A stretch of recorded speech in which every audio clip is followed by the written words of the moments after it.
What's up everybody, John from Homesteading Farm here. Thanks for joining us.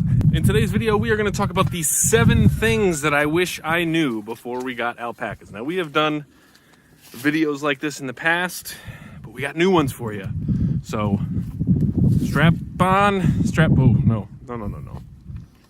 So strap in, let's get started. So before we get into this, I am going to talk about some numbers, and I am not talking about monetary costs to flex on anybody. We just like to be completely transparent with what we're doing. We've always done that, even when we only had 100 subscribers, 200 subscribers. We always want to be really honest and tell you exactly what's going on with our income, because we just want to be straightforward. And if we talk about something, we're going to be 100% honest about it. So again, I'm going to talk about some money that we made. I'm going to talk about some money that we spent, and I don't want to feel like we're flexing on anybody, because we are not. I just want to be really honest with you guys and tell you what we're doing, because if you are looking to get into alpacas, I think it's important it's not going to be cheap.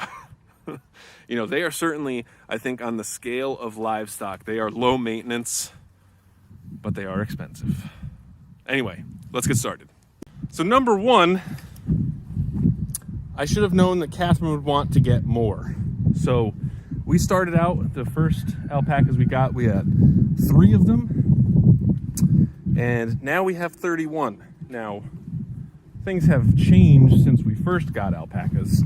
Obviously we've moved to a new farm with more room. Previously we had 1.8 acres, so it would have been pretty impossible to have 31 alpacas.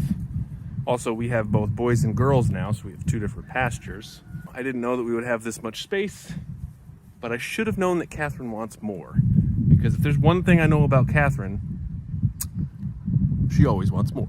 So, whether it's animals or whatever, chickens, emus, one of her famous sayings is, more is more, which doesn't really make a ton of sense, but it does if you know her. Anyway, I should have known that Catherine would want more of them, and like I said, now we have 31.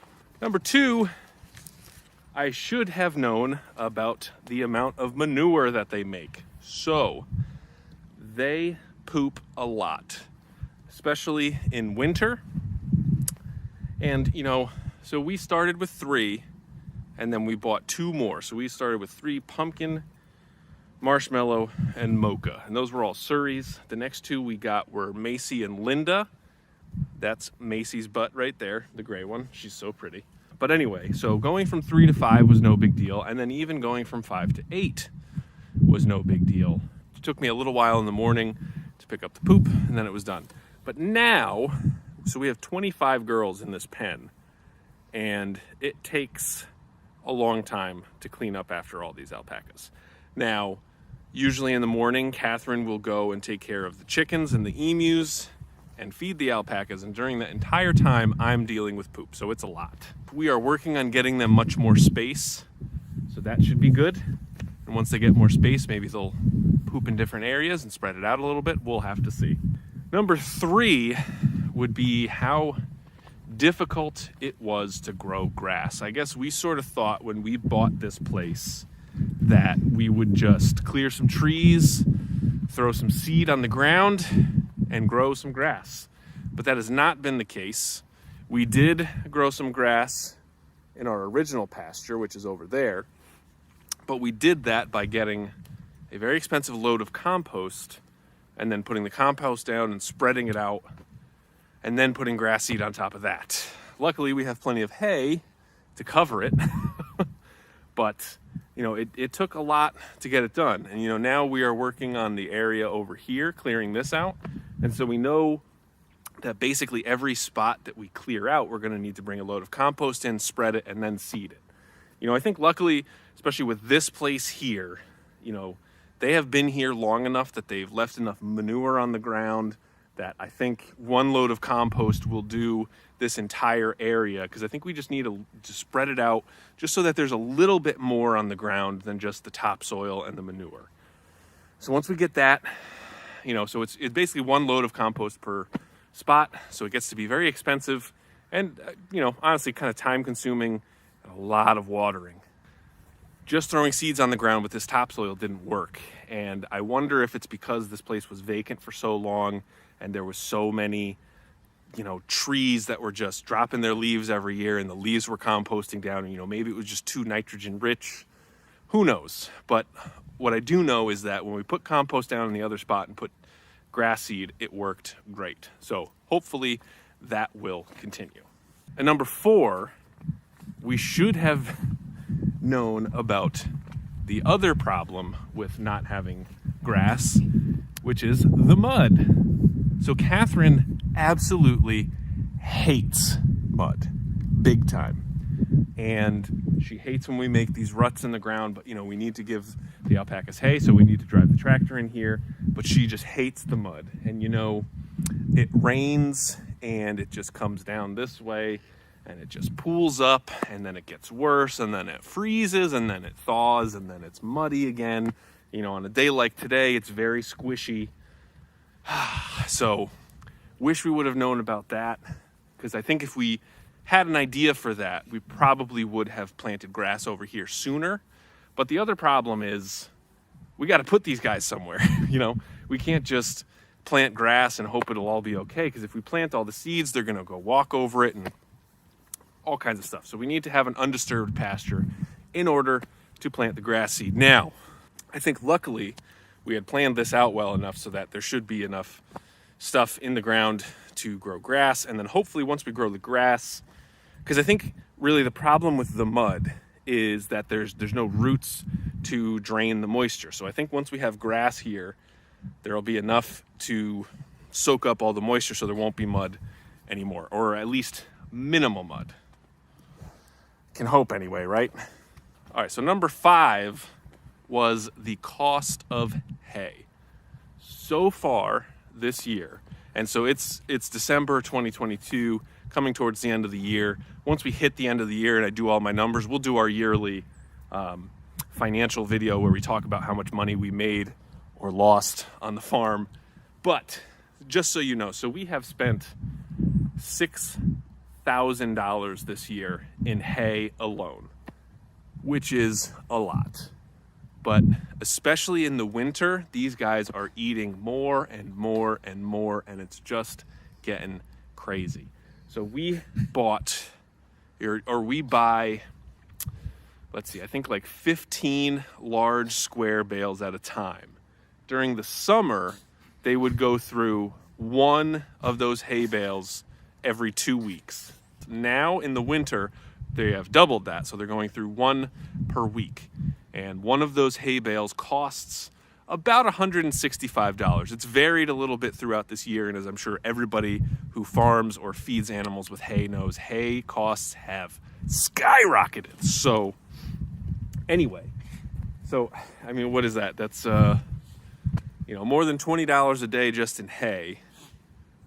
And basically, and I calculated the overall cost per day for all of our alpacas, and if we count in the alpacas that we bought this year from Rosehaven Alpacas, which cost $5,000, so that was a lot, but they are very nice fiber animals and should last us for a while. We should be able to breed and make it up. But anyway, if we count them in, it cost over $50 per day to keep alpacas. Not counting that 5Gs, it was $38 a day. So the other thought is, while it's going to be expensive to compost and seed this, if they have access to lots of nice fresh grass, they're going to eat less hay, and it's going to cost less per day to keep them around. So even though the grass seed and the compost is going to be a big one-time investment, unlike hay, which is a continual cost, it'll just be really a one-time cost that will help us out going forward. All right. Number 6 is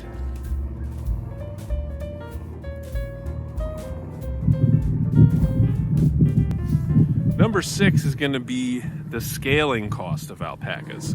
So when we started, we would have 20 small hay bales last us a very long time. Whereas now, like I said, we're feeding oh man, it's got to be, so it's like 800 pounds plus per week. So more than 100 pounds of hay per day, which makes sense because we gave them 2 small squares the other day and they plowed right through it. So this is the hay that we're giving them now, which should be at minimum an 800-pound square bale. And like I said, they're going through that in a week. So not only is there hay cost, there's also shearing cost, but the shearing cost is actually minimal. So I think that was $600 total to shear all these alpacas. The thing that really costs more is fiber processing. So fiber processing is done on several different levels. There's cleaning, which is basically like picking and washing and tumbling. That's all done by entry weight. And then after that, they get rid of all of the trash fiber, I'll call it. And then, they'll clean it and spin it and card it and do whatever else they need to do. And then that cost is based on exit weight. So, 31 alpacas worth of fiber is a lot. And I think that, so like a lot of what we do is really based on the first 18 skeins of yarn that we ever got, which were all from Macy. They were all like 80-yard skeins. We sold them on our local Facebook group for $18 a piece, and we sold them all in one day. If it weren't for that, if we were unable to sell those skeins of yarn, we probably wouldn't have alpacas anymore. So it is funny, and Kat and I were talking about this last night, about how like one day and one set of sales really started us on this whole process. But now it costs a lot more. Like I said, so far we're up to $4,000 in fiber processing costs, and I haven't calculated all of it yet. Then the other part of this, as the expenses grow, you would hope that the income grows. Now, what I have here on my list here, number 7, is percentage of farm expenditures versus percentage of farm income. The chickens kill that ratio. They do great. Selling hatching eggs is, they pay for themselves over and over again all the time. We are profitable on chickens. We are not profitable on alpacas. And I think part of that is just that the costs for chickens are so much lower than the cost for alpacas. Like I went through, like there's hay cost, there's feed cost, there's shearing cost, there's fiber processing costs. And we're not even counting Catherine's labor of making the hats or, going to festivals and stuff like that. And even going to craft shows, our alpaca hats are expensive. They're $50 each. But like I've been talking about, it's expensive to have alpacas. But, that's a premium product that a lot of people just don't want to spend the money on. And I totally get that. That makes sense. It's an expensive hat. It's going to be the most comfortable and warm hat you've ever worn in your entire life, but it's expensive. I get it. So anyway, we sold 60 alpaca hats, which means we brought in $3,000 from alpaca hats. And then we sold, I think, something like $2,500 worth of yarn. So we are nowhere near making it profitable with alpacas. They are definitely a bigger learning curve than we thought. But I think we're for sure gaining on it. Doing these craft shows this year has been a big, obviously we wouldn't have sold anywhere near that many if we didn't do these craft shows. But what we're going to start doing is, we talked about Catherine getting a motorized drum carder, and maybe some of the fiber that we get processed will just turn into cloud. So we'll have it tumbled, cleaned, and carded, and then we will take it and sort of make our own sort of different yarn, like sort of a blend. I don't know. Catherine found this person on Instagram, Made Weave Love, they are, and so they do all that kind of stuff. And so it's a relatively low expense to get that type of machinery, and then that will cut down on our processing costs because we won't have it all spun into yarn, and it'll be another product because we've for sure found this year that diversifying makes a big difference. So we started selling dryer balls, we started selling alpaca gloves, we started selling the hats and skeins of yarn, And so, you know, next year we'll add socks in there. So all of that kind of stuff. Because, you know, some people just don't want to buy a hat, but maybe they want socks or gloves or dryer balls. So, you know, diversify, add some different stuff, and hopefully sell more.